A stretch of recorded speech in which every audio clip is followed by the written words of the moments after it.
अस्सलाम वालेकुम dear students, welcome to merit online class.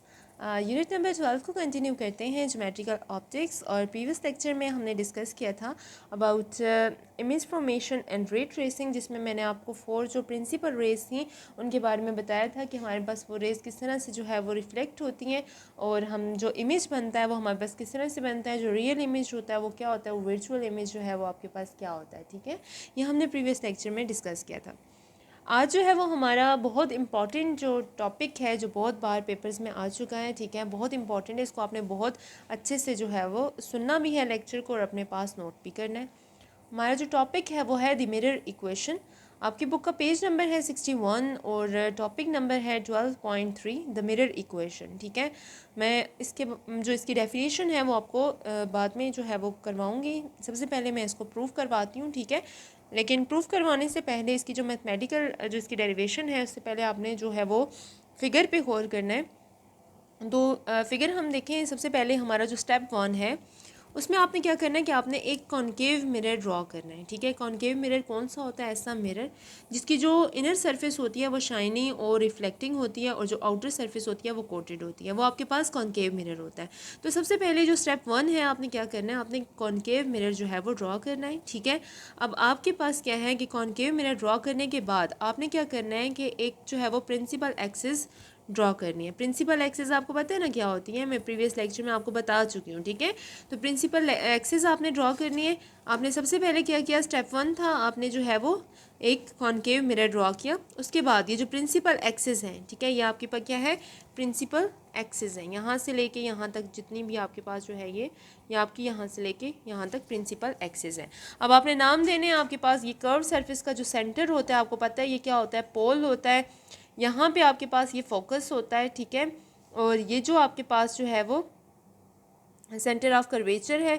ठीक है, और इसके बाद आपके पास यहाँ पे जो है वो एक ये आपके पास क्या है, फोकस है जिसको हम एफ़ का नाम देते हैं। ठीक है, और ये आपके पास क्या है, सेंटर ऑफ कर्वेचर है जिसको सी का नाम दिया हुआ है।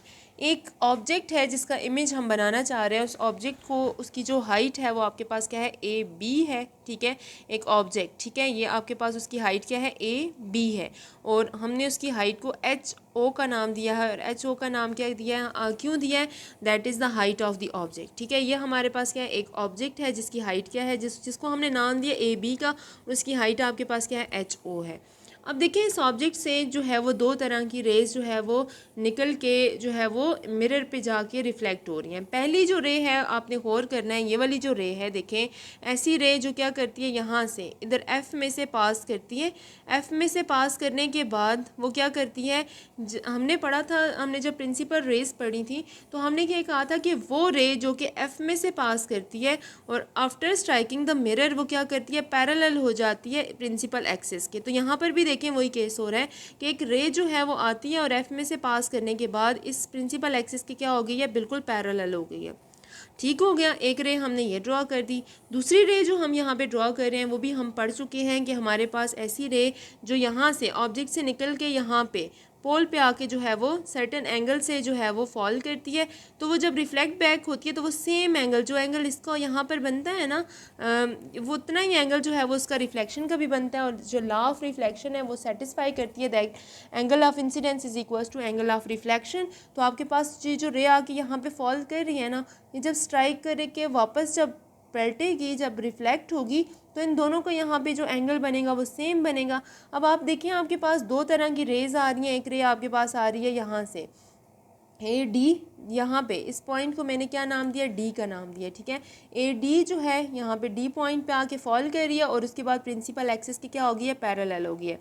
और दूसरी जो रे फॉल कर रही है वो आपके पास यहाँ पोल पे आ रही है सर्टेन एंगल के साथ, और उसी एंगल के साथ ये क्या हो रही है, रिफ्लेक्ट बैक हो रही है। ठीक है, ए पी आपके पास जो है वो दूसरी रे है और यहीं से ये क्या हो रही है, रिफ्लेक्ट हो रही है। अब हमने ये कहा था कि जहाँ पे ये दोनों रेज जो है वो आके जो है वो कन्वर्ज होंगी, जहाँ पे आके ये कंबाइन होंगी, वहाँ पे हमारे पास क्या बनेगा, इमेज बनेगा। तो आप देखें कि आपके पास ये जो पॉइंट है, आपके पास ये जो दोनों रेज हैं, देखें ये वाली रे और ये वाली रे आके ये इस पॉइंट पे जो है वो कन्वर्ज हो रही हैं है और हमारे पास यहाँ पे एक इमेज बन रहा है जिसकी जो हाइट है वो हमारे पास HI है और HI का मतलब है हाइट ऑफ इमेज, ठीक है। I फॉर इमेज, यहाँ पे HO लिखा था हाइट ऑफ ऑब्जेक्ट और यहाँ पे HI हाइट ऑफ इमेज, ठीक है। और इसमें इसको जो नाम दिया वो हमने A प्राइम और B प्राइम का दिया। प्राइम का नाम हमने इसलिए दिया क्योंकि यहाँ पे देखें AB था तो मिक्सअप ना हो जाए, इसके लिए हमने क्या किया कि इनको जो है वो इनका नाम चेंज कर दिया और इसका नाम जो है वो हमने A प्राइम और B प्राइम रख दिया। यहाँ तक आपको बात समझ आ गई है, रेज की समझ आ गई। पहला स्टेप आपने क्या किया, आपने एक कॉनकेव मिरर ड्रॉ किया, प्रिंसिपल एक्सिस ड्रॉ की, आपने जो है वो नाम दिए सेंटर ऑफ कर्वेचर को पोल का, ठीक है। उसके बाद आपने एक ऑब्जेक्ट प्लेस किया, ऑब्जेक्ट से आपने जो है वो 2 रेज जो है वो ड्रॉ की हैं। रेज ड्रॉ करने के बाद आपने जो है वो एक इमेज ड्रॉ किया है। ये इमेज ड्रॉ करने के बाद अब हम क्या करते हैं कि हम यहाँ पे इनके डिस्टेंस को नाम देते हैं। तो कंसिडर करें, देखिए यहाँ से आपके पास इस मिरर से देखिए, इस पोल से देखिए, आपके पास पोल से लेकर इस फोकस तक का जो हमारे पास जो डिस्टेंस होता है, हमने प्रीवियस लेक्चर में डिस्कस किया था कि पोल से लेकर ये फोकस तक का जो डिस्टेंस होता है वो आपके पास होता है फोकल लेंथ होती है और हम उसको F से जो है वो डिनोट करते हैं, ठीक है। तो यहाँ से लेकर इट्स मीन यहाँ तक का जो डिस्टेंस होगा, ये जो डिस्टेंस होगा वो आपके पास F होगा। अब आपके पास सेकेंडली आपके पास ये जो पोल है, यहाँ पोल से लेकर यहाँ पे जो ऑब्जेक्ट पड़ा हुआ है वहाँ तक के डिस्टेंस को हमने नाम दिया है P का। बात समझ आ गई है? ऑब्जेक्ट से लेके, ठीक है, इस ऑब्जेक्ट जहाँ पे ऑब्जेक्ट पड़ा हुआ है ना, यहाँ से लेके इस पोल तक। अब मैं यहाँ पे अगर ड्रॉ कर देती, P लिख देती तो फिर आपको समझ ही नहीं आना था, तो हमने इसलिए क्या किया कि मैंने इसको नीचे की तरफ ड्रॉ करके मैंने जो है वो यहाँ पे लिख दिया। तो यहाँ से देखें तो ऑब्जेक्ट से लेकर जो पोल तक का जो डिस्टेंस है उसको हमने नाम दिया P का। अब इसी तरह से जो पोल से लेकर इस इमेज तक का जो डिस्टेंस है, पोल से लेके इमेज तक का जो डिस्टेंस है उसको हमने नाम दिया Q का। 3 तरह के डिस्टेंस है हमारे पास। पोल से लेके फोकस तक के डिस्टेंस को फोकल लेंथ बोला है। पोल से लेके यहाँ पर जहाँ पर ऑब्जेक्ट पड़ा हुआ है वहाँ तक के डिस्टेंस को हमने P का नाम दिया है। पोल से लेके हमारे पास ये जो इमेज है वहाँ तक के डिस्टेंस को हमने Q का नाम दिया, ठीक है। तो ये आपने याद रखना है, ये चीज़ें आपने अपने पास लिखनी है, ठीक है। कि F आपके पास क्या है, P आपके पास distance between image and pole, distance between P आपके पास क्या है, distance between object and pole, और Q आपके पास क्या है, distance from image to pole, ठीक है। तो आपने P और Q इस तरह से आपने FPQ जो है वो लिखने हैं, ठीक है।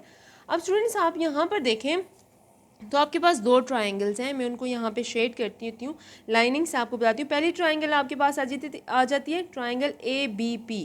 तो ट्राइंगल AB और P अगर आप देखें, ABP मैं लाइनिंग से आपको बता देती हूँ इस तरह से, ठीक है, लाइन से आपको बता देती हूँ, ठीक है। ट्राइंगल ABP और दूसरी जो ट्राइंगल है वो आपके पास क्या है, A प्राइम B और P prime, A prime B और P, A prime B prime और P, ठीक है, A प्राइम B प्राइम और P। इस ट्राइंगल की बात है, मैं इन दोनों ट्राइंगल्स को शेड कर देती हूँ।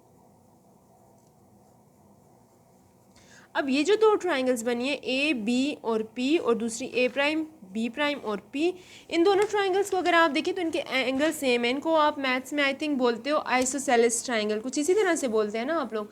तो जब आपके पास ट्राइंगल्स जो है वो आपके पास सेम होती हैं, जब इनके एंगल सेम होते हैं तो एक फार्मूला आपके पास लगता होता है कि परपेंडिकुलर ओवर परपेंडिकुलर। इस फार्मूले को याद रखना है, perpendicular over perpendicular equals to base over base. ये फार्मूला आपने याद रखना है, perpendicular over perpendicular equals to base over base, ठीक है। तो परपेंडिकुलर आपके पास पहली ट्राइंगल का डिवाइडेड बाय दूसरी ट्राइंगल का perpendicular is equals to base पहली triangle divided by base of second triangle. तो परपेंडिकुलर फर्स्ट ट्राइंगल का जो परपेंडिकुलर है वो आपके पास देखें क्या बनता है, ये जो ट्राइंगल A B और P देखें तो ABP ट्राइंगल पे अगर आप होर करें तो इसका जो परपेंडिकुलर बन रहा है वो AB बन रहा है, which is equals to AB बन रहा है, ठीक है। तो आपने क्या लिख दिया यहाँ पे AB। अब सेकंड जो ट्राइंगल है A प्राइम B प्राइम और P, A prime B prime और P का जो परपेंडिकुलर देखें आपके पास क्या बन रहा है, आपके पास ये परपेंडिकुलर बन रहा है, इस ट्राइंगल के अंदर ये परपेंडिकुलर बन रहा है, और ये आपके पास क्या है, A प्राइम B प्राइम, ठीक है, मैंने यहाँ पे लिख दिया। अब base over base, base of first triangle divided by base of second triangle. तो फर्स्ट जो ट्राइंगल है ABP, इसमें आप देखें तो बेस आपके पास क्या है, PB है, ठीक है, PB। और सेकंड जो ट्राइंगल है A प्राइम B प्राइम और P, उसमें जो बेस आपके पास बन रही है वो BP प्राइम बन रही है, सॉरी P और B प्राइम बन रही है। देखें P और B प्राइम इस ट्राइंगल की, यहाँ पे समझ आ रही है ना, B प्राइम, ठीक है। P और B में जो है वो हम कंफ्यूज हो जाते हैं, तो P और बी प्राइम, ठीक है। तो ये देखिए मैंने बेस की जगह ये लिख दिया। यहाँ तक क्लियर है स्टूडेंट्स आपको ना।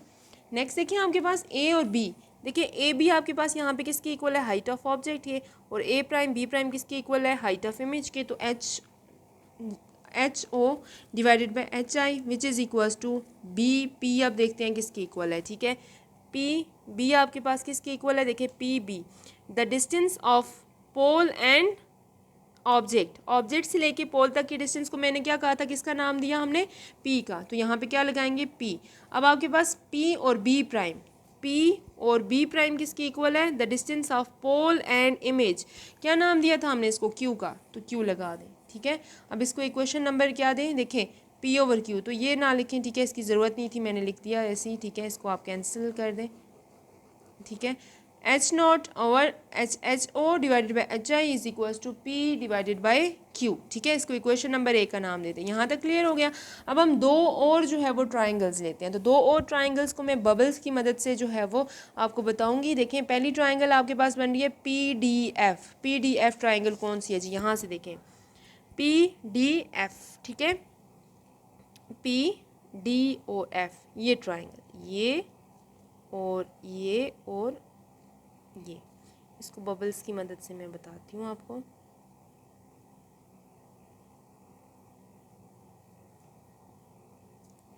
ठीक हो गया। दूसरी ट्राइंगल कौन सी बनी है, ट्राइंगल ए एफ बी। तो ढूंढते हैं ए एफ बी ट्राइंगल कौन सी है, ए एफ बी या फिर ए बी एफ, ठीक है। तो ये जो छोटी सी ट्राइंगल है इसको भी हम बबल्स की मदद से शो कर रहे हैं कौन सी ट्राइंगल है।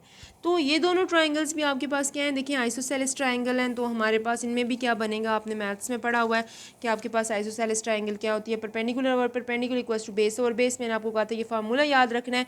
तो फर्स्ट ट्राइंगल का जो perpendicular divided by triangle of second जो आपके पास perpendicular of second triangle divided by is equals to base of first triangle divided by base of second triangle. तो फर्स्ट ट्राइंगल के जो परपेंडिकुलर देखें आपके पास जो ट्राइंगल पी डी एफ बनती है, ठीक है। देखें पी डी एफ या फिर आपके पास देखें ये जो ट्राइंगल बन रही है, तो फर्स्ट ट्राइंगल आपके पास देखिए आपके पास आ जाती है। फर्स्ट ट्राइंगल कंसिडर करें ए एफ बी है, ठीक है। ए बी एफ बी आप कह सकते हैं, ए बी एफ बी कह सकते हैं। तो इस ट्राइंगल का जो आप देखिए परपेंडिकुलर आपके पास क्या बन रहा है, ए बी बन रहा है, ठीक है। तो परपेंडिकुलर में आप क्या लिखेंगे, ए बी। सेकेंड ट्राइंगल का जो परपेंडिकुलर है कौन सी ट्राइंगल थी आपके पास, एफ पी एफ डी। तो इसका जो देखिए परपेंडिकुलर आपके पास ये बन रहा है, पी डी बन रहा है, ठीक है। तो पी डी आपके पास इसी तरह equals to base divided by base.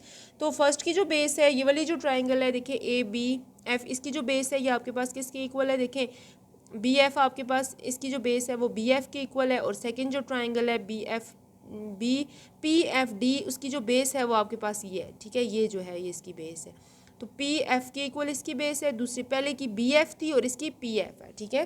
तो B F divided by P F. अब हम इनको भी नाम दे देते हैं, जैसा कि हमें पता है कि हमारे पास ये जो ए बी है ये किसकी इक्वल है, एच नॉट के इक्वल है। तो मैंने यहाँ पर क्या करना है कि मैंने यहाँ पे ए बी की जगह क्या लगा देना है, एच ओ लगा देना, या एच नॉट भी बोल सकते हैं, एच ओ लगा दें, हाइट ऑफ ऑब्जेक्ट तो ज़्यादा बेहतर है। तो पी डी देखें आपके पास, यहाँ से अगर आप ये देखें तो ये जो पी डी है ये इक्वल है आपके पास हाइट ऑफ इमेज के। देखें ये लेंथ, ये वाली जो लेंथ है ये और ये आपके पास क्या है, इक्वल है। तो मैं अगर इसको एच आई लिखा हुआ है तो मैं इसको भी एच आई लिख सकती हूँ ना। मतलब पी डी अगर हमारे पास ए प्राइम बी प्राइम के इक्वल है तो A prime B prime H I के इक्वल है, तो ये पी डी भी एच आई के इक्वल होगी। तो इट्स मीन पी डी भी आपके पास किसके इक्वल है, एच आई के। तो ए बी की जगह एच ओ और पी डी की जगह मैं क्या लगाऊंगी, H I is equals to. अब आप देखें ये जो बी एफ डिस्टेंस है ये आपके पास कितना है, देखें बी एफ। अब देखें ये जो बी एफ डिस्टेंस है इसको हमने कोई स्पेसिफिक नाम नहीं दिया हुआ। ये एफ और बी के बीच का जो डिस्टेंस है इसको हमने कोई, जैसे पी एफ के बीच का डिस्टेंस आपके पास उसको नाम दिया है, पी और सी के बीच के डिस्टेंस को नाम दिया हुआ है, पी और यहाँ पे जो इमेज है वहाँ तक के डिस्टेंस को नाम दिया हुआ है। तो इस तरह से हमने बी एफ के डिस्टेंस को कोई नाम नहीं दिया हुआ। तो इसको फाइंड आउट करने का ये तरीका है कि अगर हम क्या करें कि इस पी में से, ठीक है, आप मैथ्स में करते रहते हो ना, इस P में से अगर हम क्या करें कि इस F को माइनस कर दें, देखें ये जो P पूरा है ना, तो इसमें अगर हम क्या करें इस F को माइनस कर दें तो ये वाला डिस्टेंस आपको मिल जाएगा ना, ये वाला डिस्टेंस। बात समझ आइए, ये P पूरा है ना, इस P पूरे में से अगर इस F डिस्टेंस को माइनस कर दिया जाए तो ये वाला डिस्टेंस आपको क्या मिल जाएगा, ठीक है, BF डिस्टेंस आपको मिल जाएगा। तो इस तरह से मैं क्या लिख सकती हूँ, BF की जगह मैं क्या लिख सकती हूँ, P माइनस F लिख सकती हूँ। और सेकेंडली हमारे पास नीचे क्या है, PF है, और PF तो ऑलरेडी हमें नोन है कि पोल से लेके फोकस तक का डिस्टेंस हमें क्या होता है, फोकल लेंथ होती है, F के इक्वल है। अब यहाँ तक क्लियर है। इसके इक्वेशन नंबर B का नाम दें। अब इक्वेशन A और इक्वेशन B देखें तो लेफ्ट हैंड साइड दोनों की क्या है हमारे पास, इक्वल आ रही है, तो ज़ाहिर सी बात है राइट हैंड साइड्स भी हमारे पास क्या होंगी, इक्वल होंगी। तो अब हमारे पास ये इक्वेशन इस तरह से बन जाएगी, P ओवर Q, इसकी जो राइट हैंड साइड है PQ is equals to P minus F divided by F, ठीक है। तो अगर हम क्या करेंगे इस इक्वेशन को जो है वो देखें, समझ आइए ना आपके पास, इनकी लेफ्ट हैंड साइड दोनों की इक्वल है तो राइट हैंड साइड भी इक्वल होगी, PQ is equals to P minus F over F। तो अगर हम इसको क्या करेंगे, इस इक्वेशन को P से मल्टीप्लाई करें, सॉरी P से डिवाइड करें इस इक्वेशन को, तो हमारे पास देखें P ओवर Q, यहाँ पे P से डिवाइड करें अगर हम इसको, और ये P माइनस F को P से डिवाइड करें तो PF हो जाएगा।